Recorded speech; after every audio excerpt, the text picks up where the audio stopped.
Assalamualaikum warahmatullahi wabarakatuh. Saya Lutfianisa Caturahma dari kelas 10 AK ingin menjelaskan tentang pelayanan prima dan layanan pelanggan. Yang pertama, pelayanan prima. Pelayanan prima atau excellent service merupakan pelayanan sebaik mungkin kepada para pelanggan sehingga pelanggan menjadi merasa puas. Pelayanan disebut prima jika pelanggan sudah merasa puas dan merasa sesuai dengan harapan pelanggan. Tujuan pelayanan prima: 1. Untuk memberikan pelayanan berkualitas kepada pelanggannya. 2. Membantu pelanggan untuk mengambil keputusan supaya membeli barang atau jasa yang ditawarkan. Yang ketiga, menumbuhkan kepercayaan dan kepuasan kepada para pelanggannya. Fungsi pelayanan prima: yang pertama, untuk melayani pelanggan dengan ramah, tepat, dan cepat sehingga pelanggan merasa puas.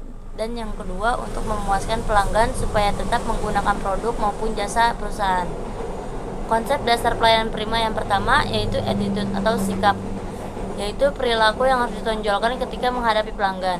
Yang kedua ada ability atau kemampuan, yaitu keterampilan atau pengetahuan yang mutlak diperlukan untuk menunjang program pelayanan prima. Yang ketiga ada attention atau perhatian, yaitu kepedulian penuh terhadap pelanggan. Yang keempat ada action atau tindakan, yaitu berbagai tindakan nyata yang dilakukan dalam memberikan layanan kepada pelanggan. Yang kelima ada accountability atau tanggung jawab, yaitu sikap yang harus dilakukan sebagai suatu wujud kepedulian untuk meminimalkan ketidakpuasan pelanggan. Dan yang terakhir ada appearance atau penampilan, yaitu penampilan seseorang baik fisik maupun non fisik yang mampu merefleksikan kepercayaan diri dan kredibilitas perusahaan. Itulah yang dapat saya bacakan tentang pelayanan prima. Selanjutnya yang akan saya bahas yaitu mengenai layanan pelanggan.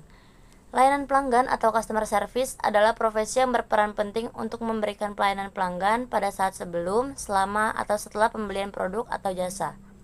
Fungsi layanan pelanggan: 1. Sebagai penerima tamu, 2. Sebagai customer relation office, 3. Sebagai komunikator, 4. Sebagai deskman, 5. Sebagai salesman. Lalu, tugas layanan pelanggan ada 1. Memahami produk atau jasa perusahaan, 2. Melayani pelanggan dan membangun hubungan yang baik, 3. Menjelaskan dan memberikan solusi permasalahan, dan yang keempat, meyakinkan pelanggan.